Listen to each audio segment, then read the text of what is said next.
In an earlier video, I talked about how this switch learns who is on what port. And we said that whenever a frame is received on this switch, on the incoming port here, it records the port number and the MAC address that's associated with it. So here we had PC5 talking to PC2, so now this switch knows that port 12 is associated with DDDD, and that port 4 is associated with CCCC. Now let's take a little more complicated scenario. Let's look at this one.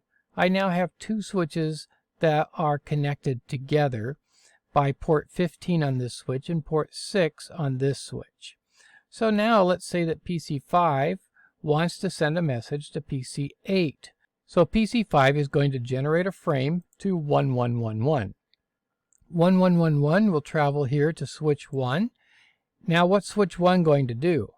Well, it doesn't know where 1111 is, so it's going to flood a request out to every port except the port on which it came in. It will not go out of port 12, but it will go out of every other port, and all of these devices except PC8 are going to ignore this thing, and PC8 in turn will respond.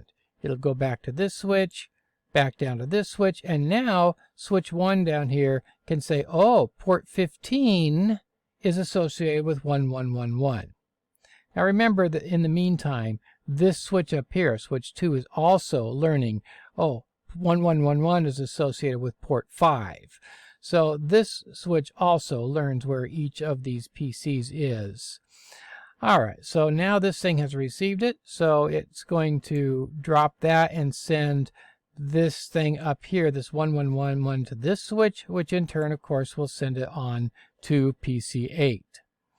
And now we have 3 addresses here in our MAC address table. But what about all of these other PCs, 6, 7, 9, and 10? Well, remember, first of all, this switch up here, switch 2, knows where each of these is, or at least it will once some activity has occurred on this switch. But as far as switch 1 down here, it can have many addresses associated with port 15. So here you see I've got port 15 associated with 1111, 2222, 3333, and so on. So it is possible for this switch 1 to learn many MAC addresses.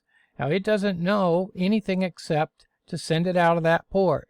And if the frame goes out of that port, then switch 2 knows the individual PCs to which each of those MAC addresses is attached.